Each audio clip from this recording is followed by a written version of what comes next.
पुढच्या 23 तारखेला सुद्धा 23 फेब्रुवारीला सुद्धा आपल्याला असंच भेटायचं.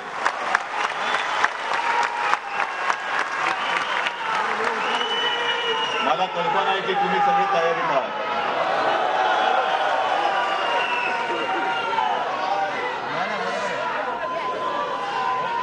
आणि लढाईला तोंड फुटण्यापूर्वी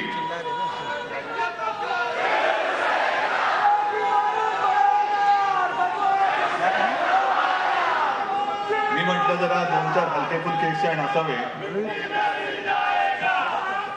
आणि त्याकरता आज नाटक आपण पाहतो. गोष्ट तशी गमतीचीच आहे आणि त्याच्यामध्ये जो प्रश्न पडलाय आय लव्ह यू कसं म्हणायचं,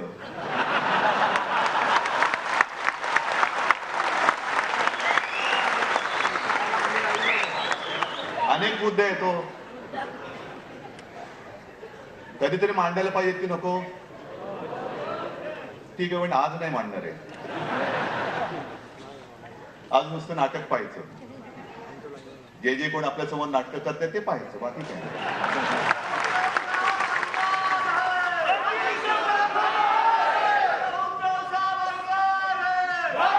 हे सगळं मला जे काही बोलायचं ते मी 26 तारखेला बोलणार आहे, अगदी 26 तर बोलणार आहे. पण अजून कसे जरा आपण कुंकणावर आहोत, त्याच्यामुळे इकडे का तिकडे जोपर्यंत निर्णय होत नाही तोपर्यंत जरा शांत राहिलेलं बरं. सामनाचा वर्धापन दिन आहे, शिवसेना प्रमुखांचा जन्मदिवस आणि हा आपला सगळ्यांचा एक सण. प्रमोद नवलकरांची सुद्धा आठवण येतेच.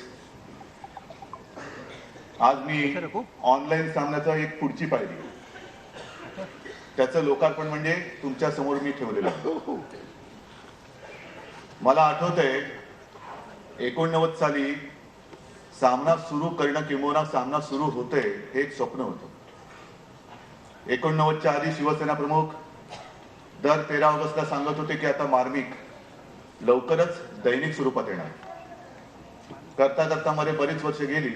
89 साल उजाडलं, सामन्याची सुरुवात झाली. बाकी कोणी भांडवलदार नाही, एकमेव भांडवल म्हणजे तुम्ही, बाकी कोणी भांडवलदार नाही.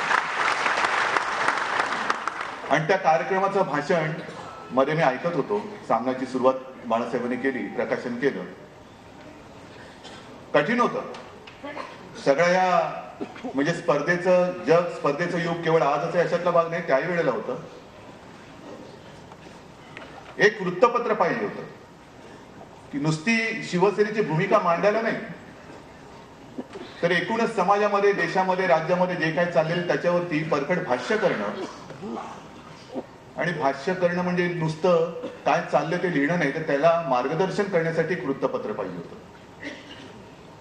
आणि शिवसेना प्रमुखांचं ते वाक्य आजही मला आठवते की समोर जर का कोणी स्टेंडन घेऊन उभा असेल, तलवारीचा जमाना गेलेला आहे, पण समोर स्टेंडन घेऊन जर का कोण उभा असेल. आणि ते भाषण आजही मला आठवते. त्या भाषणात शिवसेना प्रमुख स्पष्ट बोलले की ज्यांच्यावरती जरा असे ते साधन सुचिता वगैरे असे काही संस्कार झाले असतील त्यांची मी आजच माफी मागतो, कारण सामनाची भाषा ही तुम्हाला आवडेल अशी असेलच असं नाही. समोर जे काही घडतं त्यावेळेला कदाचित आचार्य अत्र्यांपेक्षाही जास्त परखड आणि तिखट भाषा मला वापरावी लागेल असं शिवसेना प्रमुख तेव्हा बोलले होते. पाहता पाहता एवढी वर्ष निघून गेली. मध्ये काही सुधारले, काही बिघडले. आता बिघडले असतील त्यांना सुधारणे आपलं काम आहे. आणि ते काम करताना जर का कुठे शब्द इकडचे तिकडे झाले तर ते पोटतिडीक आहे. केवळ समोरच्याला नुसतं घायाळ रक्तबंबाळ करून सोडणं हे सामनाचं काम नाहीये. माझे आजोबा जे म्हणायचे की टीका अशी झाली पाहिजे, टीका अशी केली पाहिजे की ज्याच्यावरती आपण टीका करतोय त्याला कळलं पाहिजे की होय मी चुकतोय आणि मला सुधारलं पाहिजे. पण अर्थात एवढी संवेदना दोघांमध्ये असायला पाहिजे. टीका केल्यानंतर ज्याच्यावर टीका आहे त्यालाही कळलं पाहिजे की टीका माझ्यावरती का होते. आणि नुसतं जर का विरोधक म्हणून बघणार असाल तर मग काय चालले ते चाललेले. आज एकूणच जे संपूर्ण वातावरण दिसतंय, मुंबई महापालिका तोंडावरती आलेली आहे, इतर अनेक महापालिका आहेत, आजूबाजूच्या राज्यांच्या निवडणुका आहेत, पण शिवसेना प्रमुख, नेहमी आपण असं म्हणतो की आज शिवसेना प्रमुख हवे होते. का हवे होते? आजही ते आपल्यामध्ये आहेत. त्यांनी दिलेला विचार जो आहे, कोणतीही व्यक्ती ही काही अमरपट्टा घेऊन येत नाही, पण त्याचे विचार हे अमर होतात. आणि शिवसेना प्रमुखांनी जो विचार दिला तो ज्या वेळेला मुंबई महाराष्ट्राने मिळवली, मराठी माणसाने मुंबई मिळवली, मुंबई मिळवल्यानंतर सुद्धा मुंबईमध्ये जो मराठी माणूस उपरा झाला होता, त्या मराठी माणसाला त्याच्या मनगटामध्ये काय ताकद आहे त्याची जाणीव शिवसेना प्रमुखांनी करून दिली. आणि मग ज्या वेळेला त्यांच्या लक्षात आलं, हे सगळ्यांना तुम्हाला माहिती आहे, पण मी मुद्दामून का सांगतोय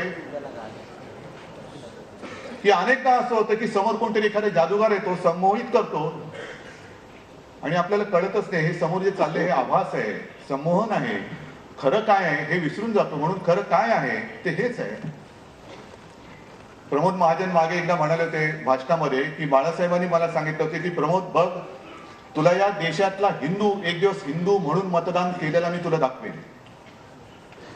का काय होतं त्याच्यामध्ये? मराठी माणसांनी सुद्धा एकत्र व्हायला पाहिजे, हिंदूने एकत्र व्हायला पाहिजे, असं का बाळासाहेबांना वाटत होतं? काय त्यांना मुख्यमंत्री व्हायचं होतं? त्यांना पंतप्रधान व्हायचं होतं? आणि मग विचार करता करता मागे जर का आपण गेलो शिवरायाच्या काळामध्ये, तर हेच सांगतो इतिहास. मराठे त्याही वेळेला होते, मर्द मराठे तेव्हाही होते. मराठी म्हणजे सगळे 18 पगड जाती जमातीत विखुरले गेलेले मराठी. त्यांना हिंदुत्वाच्या झेंड्याखाली शिवरायाने आणलं आणि जो एक मोगल वरवंटा येत होता, त्या मोगल वरवंट्याच्या सुद्धा त्यांनी तुकडे करून टाकले. आज मला भीती थोडीशी हीच वाटते, पुन्हा एकदा धर्माच्या नावावरती, जातीपातीच्या नावावरती मध्ये मध्ये भिंती उभ्या करून राज्यकर्ते म्हणा, राजकारणी म्हणा, हे आपापसात लावालवाय करून महाराष्ट्राचे तुकडे, देशाचे तुकडे तर करणार नाहीत का? आणि म्हणून पुन्हा एकदा मराठी माणसांनी सुद्धा आणि हिंदूंनी सुद्धा एकत्र येऊन विचार केला पाहिजे. आणि ही एकजूट कशी असावी? बरोबर असेल किंवा चूक असेल, ज्याचं त्याचं त्याच्या त्याच्या ठिकाणी बरोबर असतं. तामिळनाडूने जे दाखवलं, त्याचा अजून उच्चारच मला येत नाही, काय जलकट्टू, जलीकट्टू, काय तेच ते. संपूर्ण राज्य जणू काही एकत्र आलं, कोर्टाचा निकाल लागून, विरोधात लागून सुद्धा एकत्र आले आणि केंद्र सरकारला त्यांनी नमवलं. याला म्हणतात एकजूट. एकजूट मला आज पुन्हा तुमच्याकडून पाहिजे. एकजुटीने जर का आपण राहिलो नाही तर काय वाटेल ते तुकडे तुकडे तुकडे असे करून टाकतील, त्यांना काही नाहीये. कारण सामनाच्या प्रकाशनाच्या वेळेला जे शिवसेना प्रमुख बोलले होते की सामना हा एक आरसा आहे सत्ताधाऱ्यांनी त्यांचा चेहरा दाखवायला. पण तेव्हा आणखी एक त्यांनी इशारा दिला होता की सामनावरती दगड मारण्याचा प्रयत्न करू नका, कारण समजा जर का दुर्दैवाने ठिकऱ्या झाल्या तर तुमची थोबाडच वाढतील. प्रत्येक काचीच्या तुकड्यामध्ये, आरशाच्या तुकड्यामध्ये तुमची थोबाडं दिसतील. त्याच्यामुळे एक अखंड आरसा आहे, तो बघा आणि सुधरा. आज आपण एका निर्णायक टप्प्यावरती आहोत. पुढे जायचं कसं हा एक मोठा प्रश्न आहे. पण मला चिंता नाही, तुम्ही जर का एकजुटीने माझ्या सोबत उभे राहणार असाल तर मला अजिबात परवा नाही.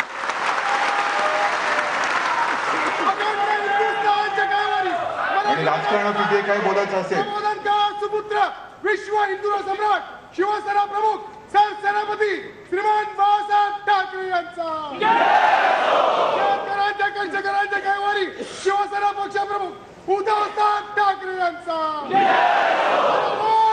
कुणाचा. राजकारणावरती मी 26 तारखेला बोलणार आहे शिवसैनिकांच्या कार्यकर्त्यांच्या त्या मेळाव्यामध्ये. पण आज मी जाहीर करते, निवडणूक जवळ येते आहे. ज्यांचा शिवसेनेवर विश्वास नसेल, ज्यांचा माझ्या नेतृत्वावरती विश्वास नसेल, त्यांनी बेधडक कुठची वाट पकडा, माझ्यासोबत निष्ठावान राहतील.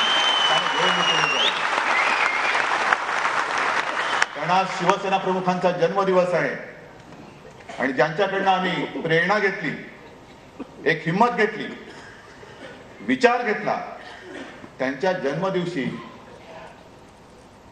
मी जर का शेपूट घालीन असं कोणाला वाटलं असेल तर अजिबात होणार नाही.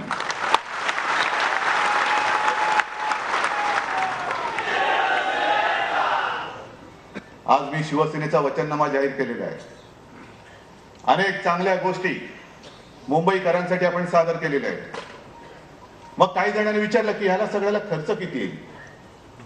म्हटलं एक गोष्ट नक्की आहे की पंतप्रधानांच्या जाहिरातीवरती जेवढा होतो ना तेवढा तर नक्कीच येणार नाही. कारण जनतेचा पैसा हा जनतेसाठी वापरला पाहिजे, स्वतःचे चेहरे काय दाखवायचे. तर ही सगळी अशी गोष्ट पुढे पुढे पुढे गमतीची होणार आहे का आणखीन काय होणार आहे मला कल्पना नाही. मध्यंतर झालेलं आहे. मध्यंतरानंतर पुढे खरा अंक 26 तारखेनंतर सुरू होईल. त्यावेळेला तुम्ही सगळं मध्यंतर आठवून 26 तारखेला या. सगळ्यांना पुन्हा एकदा शुभेच्छा देतो. जय हिंद, जय महाराष्ट्र. झी 24 तास रहा एक पाऊल पुढे.